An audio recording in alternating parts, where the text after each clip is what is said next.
Every year, millions of travelers use airlines to deliver them to their destinations. Flight is the best value and most convenient means of long-distance transportation in the world. Passengers book their flights in the belief that the industry cares about the customer, spending vast sums of money on research and technology to make their services safe. Statistically, they're assured flying is safer than crossing the road. But year in, year out, there are incidents that challenge this accepted wisdom. And all too often, the glossy corporate images are replaced with those of terrible destruction.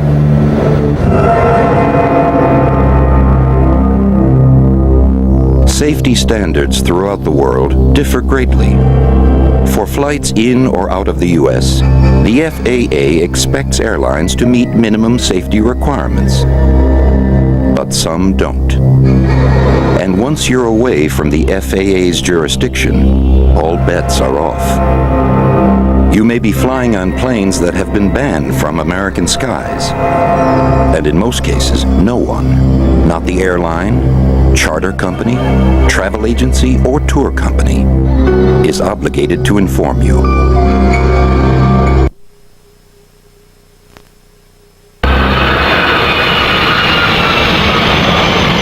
Air accidents are meticulously investigated and documented. With so many lives and such huge profits at stake, every last detail is minutely examined and correlated.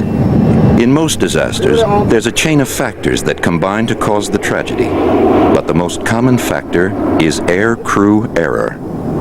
Air crew, or cockpit error, is responsible for nearly 3/4 of all civil aviation accidents worldwide. The European-developed Airbus A320, the world's first fly-by-wire airliner, was launched with a fanfare of optimism. In June of 1988, one of Air France's first fully operational A320s took off on a demonstration flight, loaded with 130 excited passengers. First, it had to make a flyby for an air show crowd at a nearby airfield.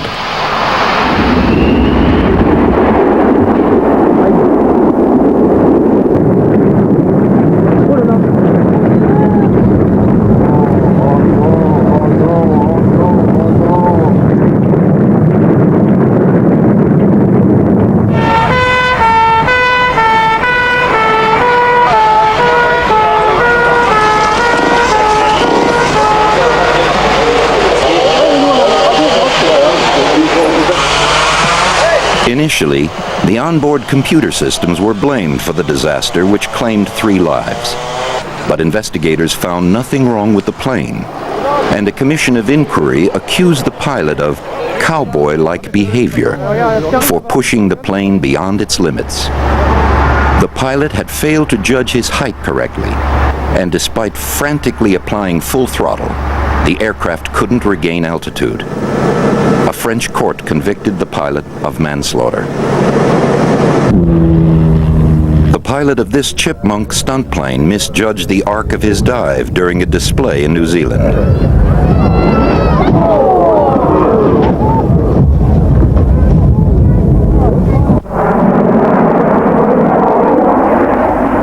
Halfway through an intricate display at this 1993 military exhibition in England, a small miscalculation by these 2 Russian pilots resulted in a spectacular example of pilot error.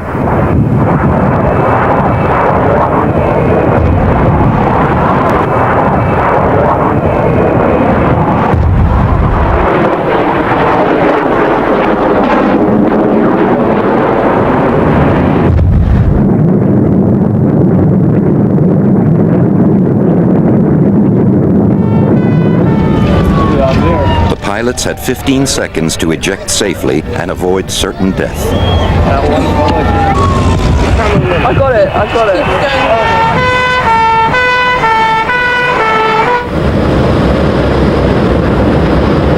One of the most common types of air accidents is known as controlled flight into terrain, which effectively means crashing into obstacles that the crew did not realize were there. In fact, a passenger is 20 times more likely to be involved in this type of accident than a mid-air collision. Inevitably, controlled flight into terrain almost always involves an element of crew error.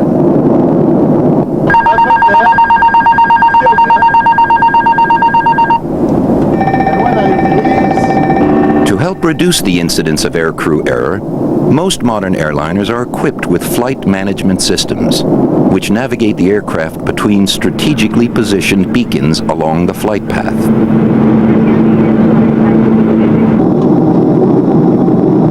FMS is particularly useful during long-distance night flights. However, FMS depends on accurate input from the flight crew. A manual change of course or altitude, not input by the crew, can result in the FMS obediently realigning the aircraft toward the next beacon, regardless of obstacles like mountain ranges.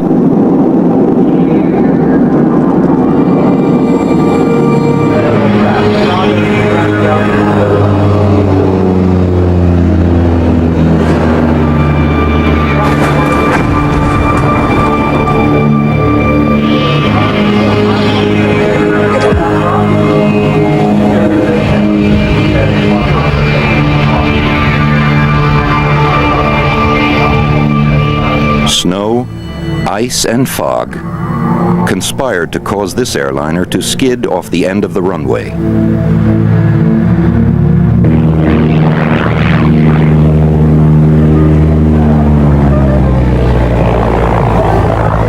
Flat light and glare from the snow were factors in this accident.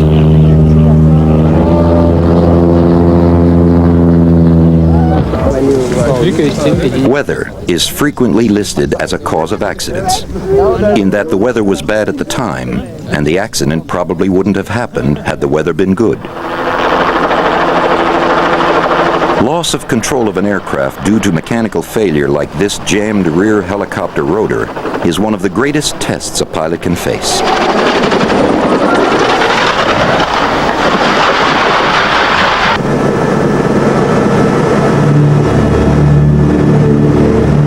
As investigators picked through the debris of United Airlines Flight 232 at Sioux City Airport in July 1989, it was difficult to believe that anyone could have survived.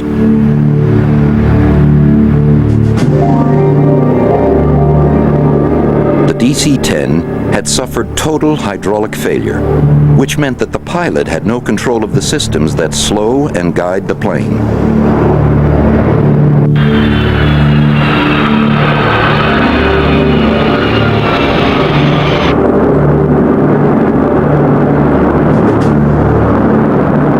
It hit the runway at 200 miles an hour. Yet amazingly, some passengers walked away from the wreckage unharmed.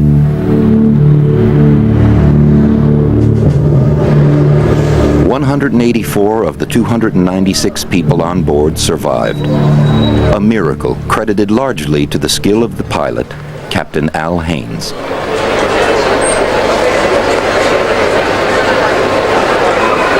Engine failure caused the hydraulic system damage, but Captain Haynes stayed remarkably calm as he brought the stricken aircraft in. I have serious doubts about making the airport. Have you got someplace near there that we might be able to ditch? Unless you get control of this airplane, we're going to put it down wherever it happens to be. 360 at 11, you're cleared to land on any runway. You want to be particular and make it a runway.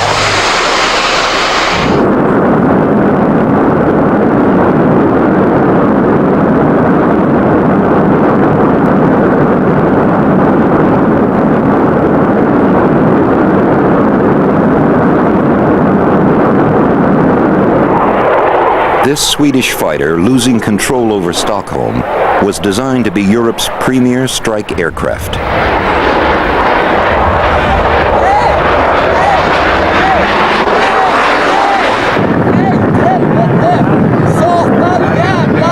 It narrowly missed the crowd gathered to watch its launch. är charterflygplan. Det är charterflygplanet.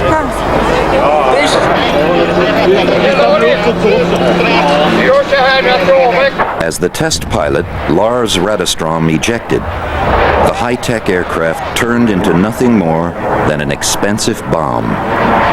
Radestrom had crashed in the prototype jet 4 years earlier.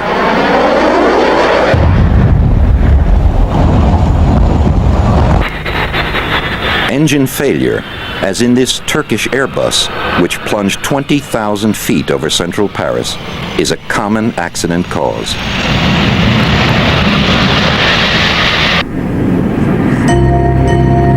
Engine fire is inextricably linked to engine failure, but often is more cataclysmic, as ruptured fuel lines can spread flames to the airframe with devastating speed. Fire was a major factor in the world's worst air disaster, in Tenerife in 1977, in which 583 people died after two 747s collided on the runway.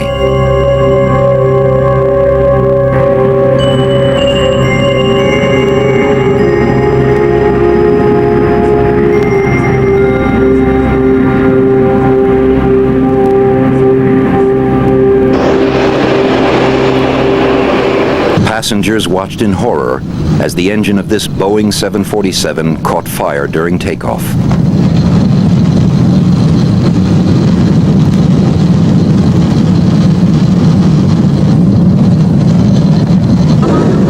The pilot shut down the engine and jettisoned the fuel, a necessary safety precaution that carried the risk of reignition.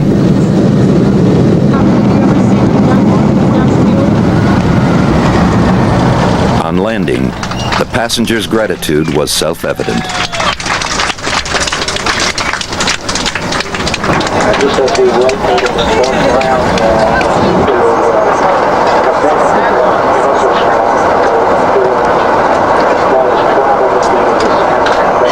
In an aging world fleet, the chances of structural failure will inevitably continue to rise as time passes. Experts said that it was 50-1 against the pilot managing to land this Boeing 737 after the roof blew off on approach in Hawaii in 1988. The stewardess was sucked out of the 20-year-old jet, but luckily all the passengers were wearing seatbelts at the time of the structural failure in preparation for landing. Once again, it was the skill of the pilot that prevented a terrifying ordeal from becoming a catastrophe, and survivors were quick to thank him. On many airlines, chances are nearly 50-50 you'll fly on vintage planes that took their maiden voyages no later than the Carter administration. All major U.S. carriers have planes in their fleet that are more than 25 years old. Airliners' airframes are like balloons, expanding and contracting every time they take off and land. The stresses they're put under are huge. This jumbo's cargo door ripped free just after takeoff.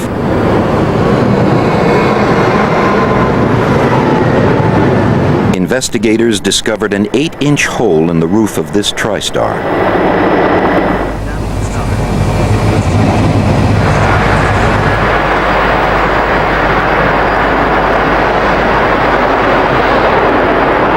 Age may have played a factor in the crash of TWA Flight 800 off of Long Island in July of 1996. An explosion in the center fuel tank of the 25-year-old Boeing 747 caused the plane to break apart, sending all 230 passengers and crew to their deaths.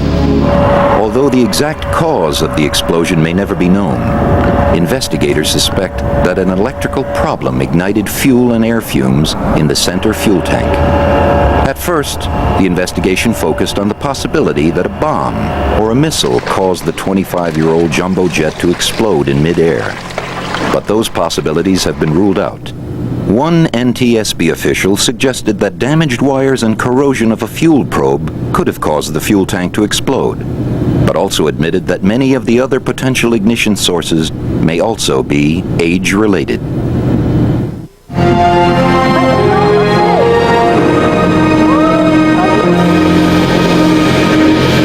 Coming up, a close look at some causes when Air Disasters returns on TLC. Civil Aviation Authority publishes an annual safety review that records the numbers and causes of accidents worldwide over the previous 12 months. In 1997 alone, there were 54 fatal airline accidents worldwide, an average of more than 1 a week. 1,190 passengers lost their lives. Surprisingly, given the commonly held view that non-scheduled or charter flights are somehow less safe than scheduled, both categories suffered nearly the same number of fatal disasters. With aircrew error featuring in 3/4 of all fatal accidents, it's easy to lay the blame at the pilot and cabin crew's feet. But rarely is it the only factor. Modern aircraft and their associated systems have become increasingly complex. Training, especially in underdeveloped countries, can barely keep up with rapid developments in the industry.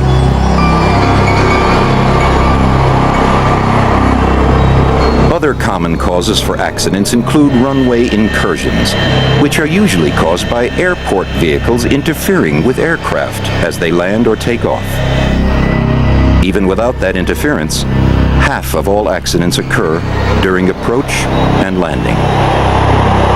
The list of less common factors that can contribute to an air disaster is virtually limitless. These include running out of fuel and mid-air collisions.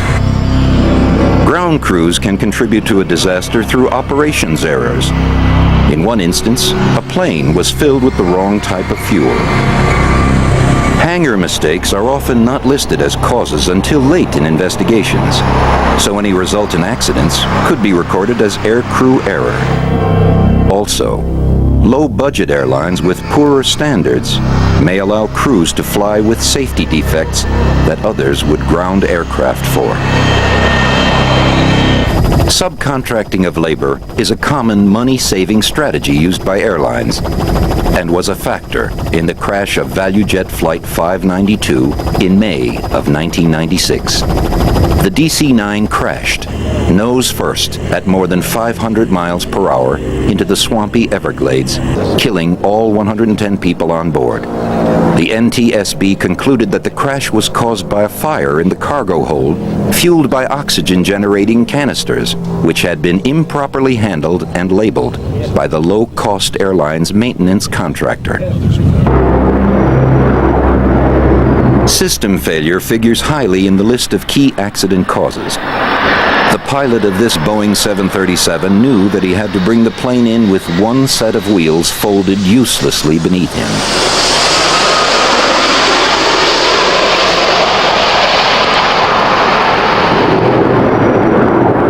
At the last minute, he aborted.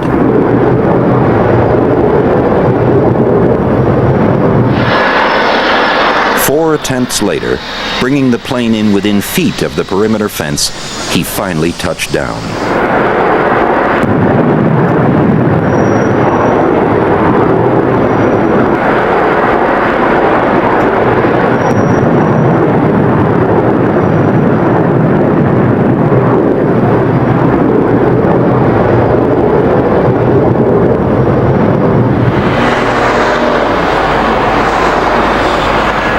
All the passengers escaped, extremely shaken, but unhurt.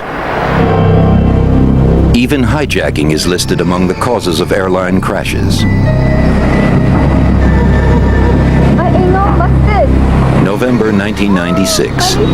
A startled tourist captures the scene as a hijacked Ethiopian jet with 175 people on board crashes into the water off the Comoros Islands in the Indian Ocean. Only 50 survived the hijackers' forced suicide pact. During the 4-hour ordeal, the plane lost an engine and its communications. One of the hijackers, bolstered by a bottle of whiskey, decided to fly the plane himself. as the crippled jet ran out of fuel, the pilot, who had been hijacked twice before, and the co-pilot, who had been bludgeoned with an axe, wrestled back control to lift the sinking airliner over a hotel and into the shallow water.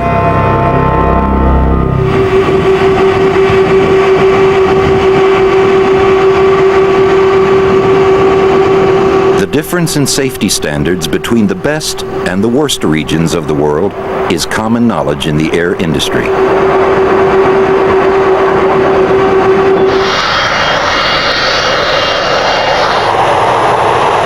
According to industry data, the region with the consistently worst safety in the world is Africa, followed closely by Latin America and the Caribbean. Next comes Asia, China, the Indian subcontinent, Eastern Europe, and the CIS former Soviet states, which are significantly worse than they were as the USSR.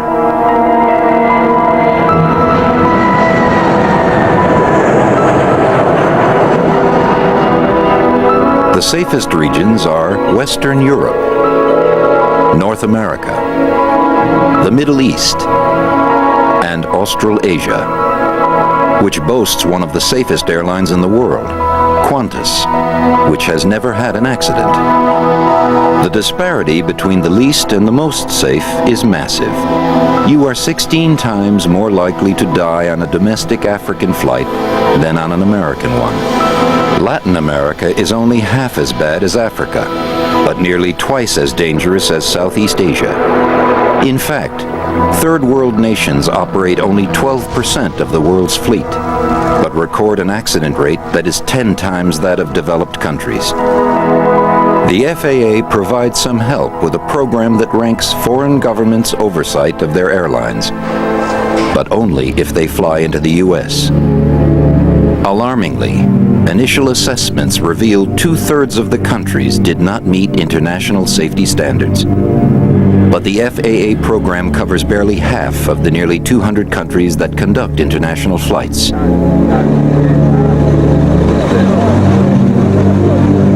There are no laws that require countries to disclose their airlines' safety records.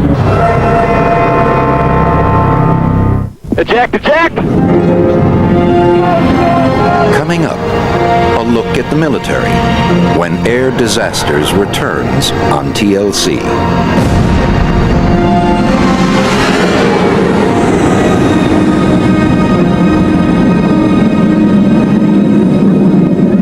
Travelers would assume that the airline their travel agents book them on will be the airline carrying them to their destination.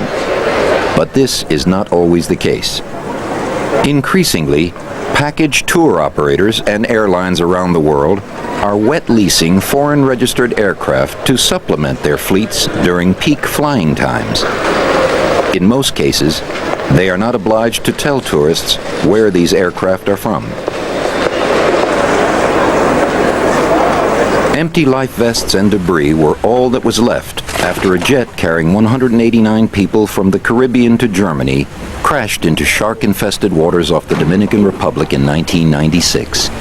Many of the passengers who were scheduled to fly on a Dominican Republic airline would have been surprised to learn that the flight was actually owned and operated by a Turkish charter carrier. The crash was attributed to mistakes made by the overworked Turkish crew. Investigators could find almost nothing recognizable on this Colombian mountainside, where a Boeing 727 with 53 passengers and crew crashed in April of 1998. Although officially listed as an Air France flight, the 26-year-old plane was actually owned and operated by TAME, a commercial division of the Ecuadorian Air Force. The crash, which was the airline's 12th since 1971, has again raised the question of how to ensure the safety of flights conducted under agreements between airlines from different countries. The information regarding the ownership, maintenance, and operation of many aircraft is not readily offered by airlines, creating a lack of protection that is unique. Surely, when you place the lives of your loved ones in the hands of an airline, you should have this important information available to you. The implications of not knowing could be grave indeed.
The military has always been at the forefront of cutting-edge aviation technology.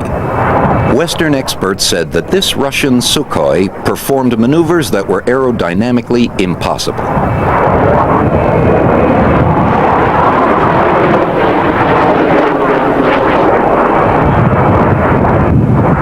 But despite the huge defense budget supporting military fleets, they're no more exempt from the principal causes of accidents than their civil counterparts.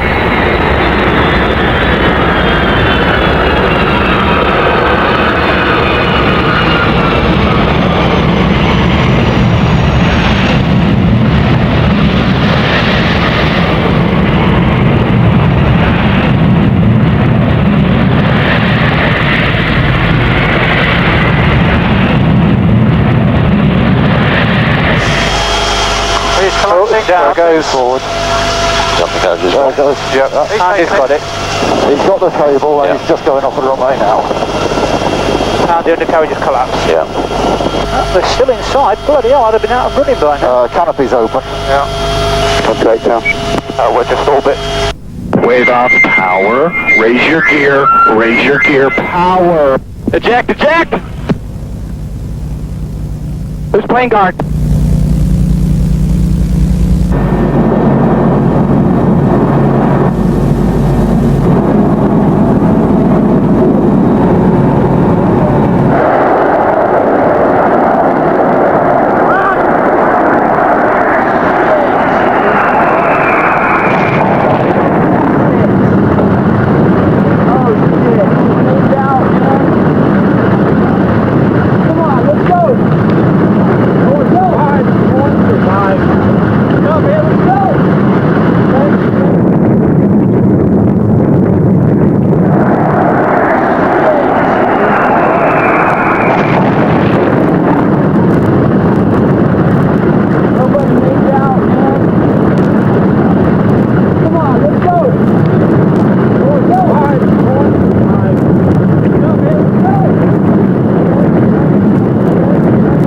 In 1991, the crash of this F-22 stealth fighter prototype caused serious concern in the Pentagon, where its multi-billion-dollar development fund was authorized. It's now in service. So is this Swedish fighter, which was almost scrapped after this prototype crashed.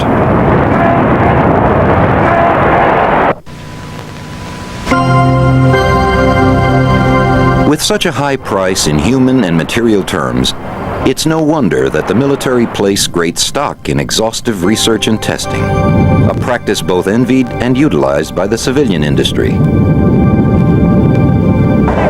This test shows what happens when aviation fuel is released into a stream of air and ignited. It forms a fine mist, which burns incredibly easily and fiercely. Fire like this is the most common cause of death in survivable air crashes. In 1984, 2 fully fueled World War II era planes were test crashed. The second aircraft's fuel contained a coagulant fuel additive designed to turn to gel when agitated, which would dramatically reduce the spread of fire.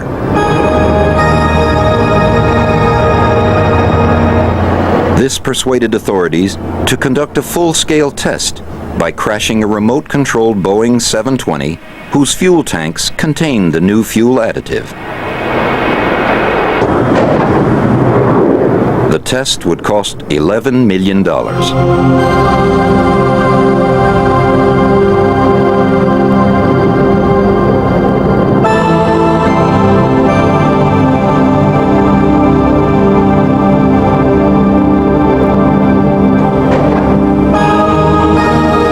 Aviation authorities also took the opportunity to place on board 64 test dummies, some wired to monitoring equipment, to investigate the effects of crashing on humans.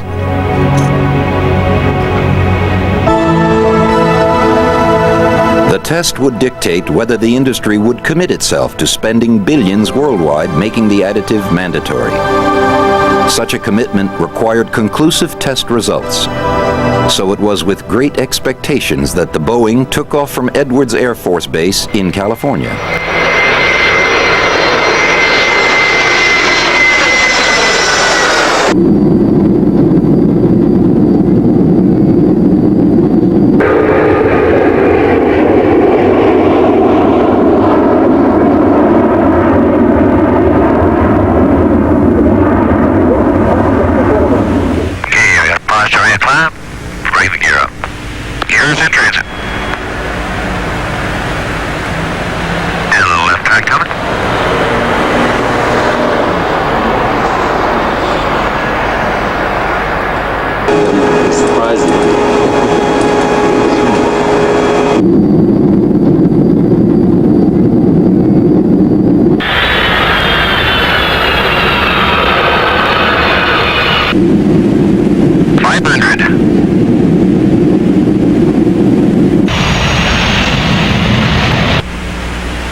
Not the desired non-combustible result.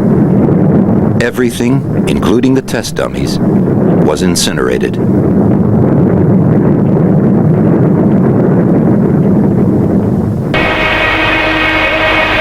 The industry has been conducting research into the safest seating positions for years.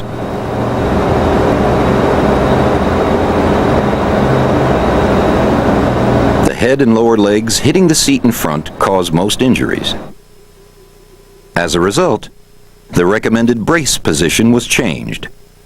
But some experts argue that rear-facing seats would reduce the risk of serious injury substantially. But airlines vetoed them, citing studies that showed they could cause confusion in evacuations. Runway overshoots occur frequently. 5 people died on this Boeing 737 in New York.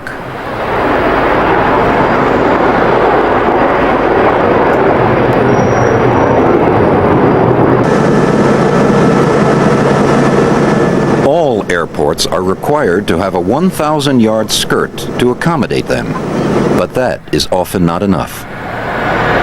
This porous concrete bed was developed to slow aircraft down.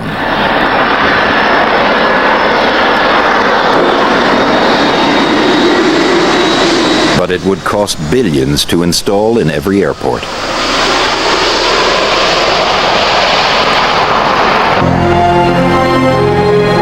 Next, the thrill and danger of air shows.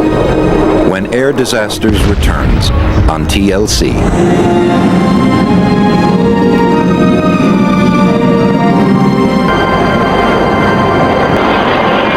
Air shows are a marketplace for the industry to present its wares.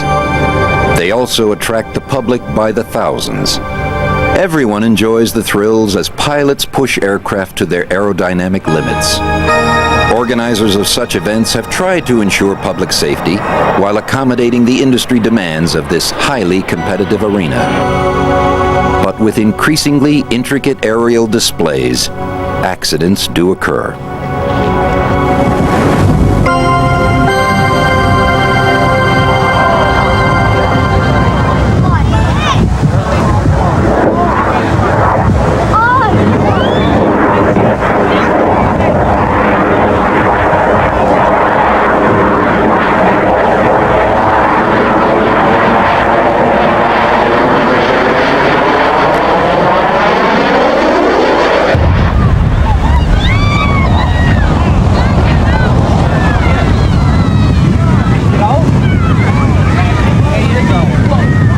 This pilot ejected, and the plane crashed onto the empty airfield. But at this display in Japan, the airfield was much smaller.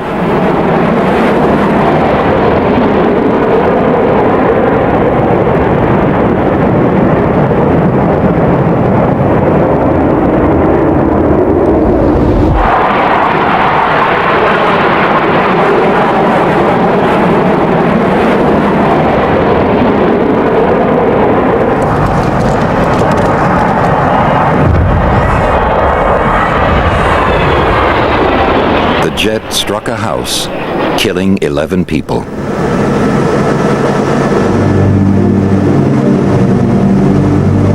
Yet, risky maneuvers continue.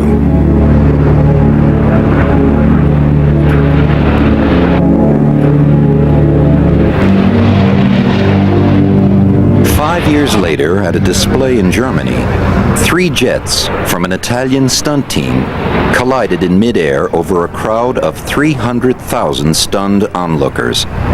The pierced heart was among the most dangerous maneuvers ever attempted.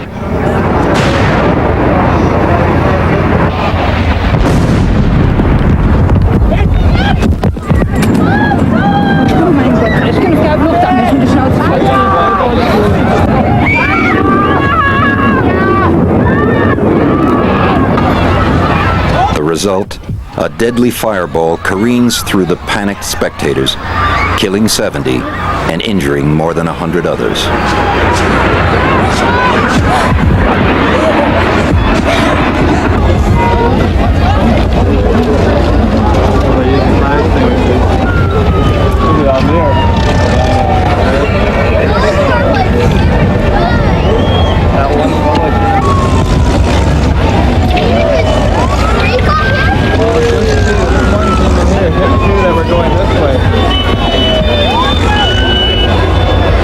Authorities finally took action, and the most dangerous maneuvers were banned.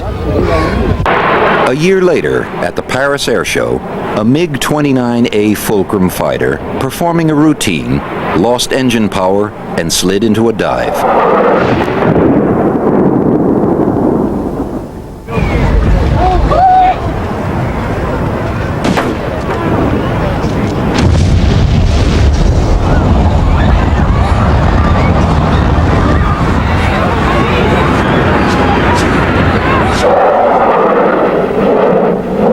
The pilot ejected just feet from the ground, but was conscious and able to speak.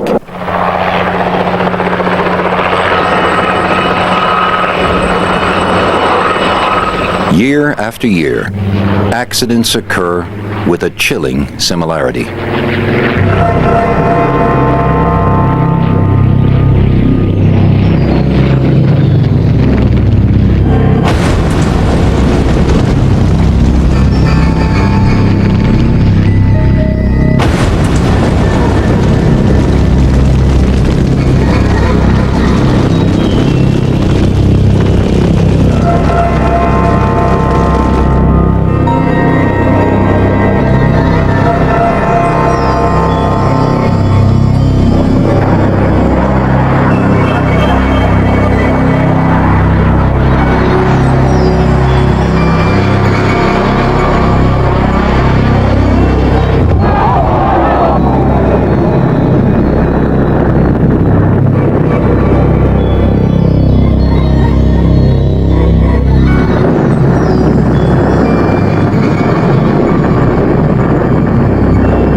This crash into Lake Ontario happened in 1991, 4 years before a similar tragic accident in almost precisely the same spot.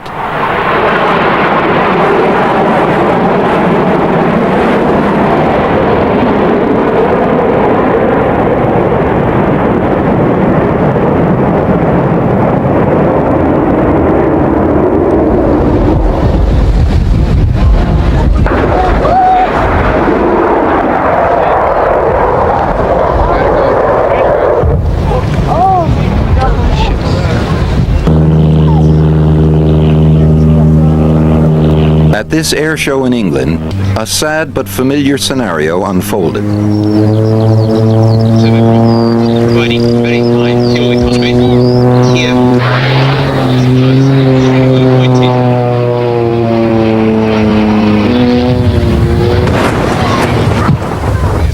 Let's turn to the static.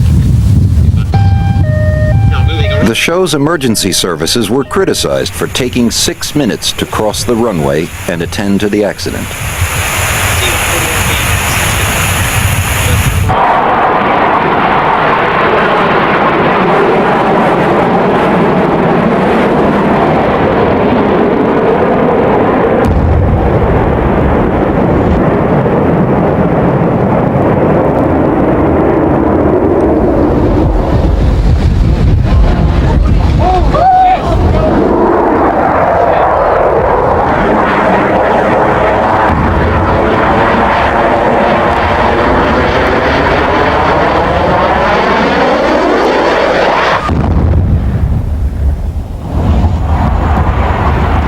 Danger looms large as pilots continue to push the limits of their aircraft.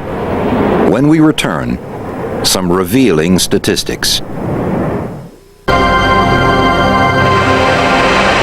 The air transport industry is huge, and it's constantly expanding.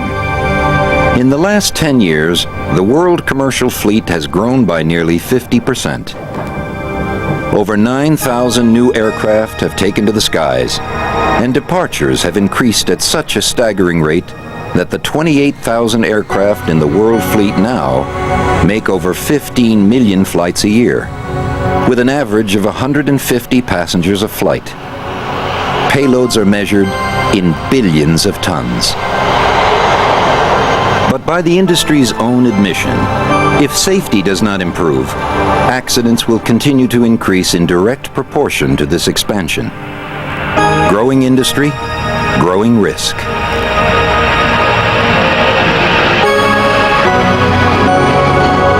In just the past few years, world aviation authorities have begun to take steps to attack the major causes of airline disasters. But even if the cause of disasters can be reduced, the rapid growth of the industry will assure a growing rate of fatalities. There are bright signs, however.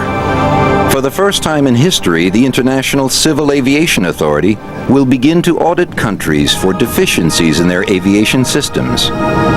And in the U.S., the FAA has recently instituted numerous new safety rules and programs to reduce the most common types of air disasters. But only time will tell if these measures can slow the growing annual roll call of fatalities. And the question that will continue to be asked is, are these efforts enough? Especially at a time when the airlines are reaping record profits. Against this complex background, the risks we all face are very real. And the answers to questions about the ultimate safety of our skies are still far out of reach.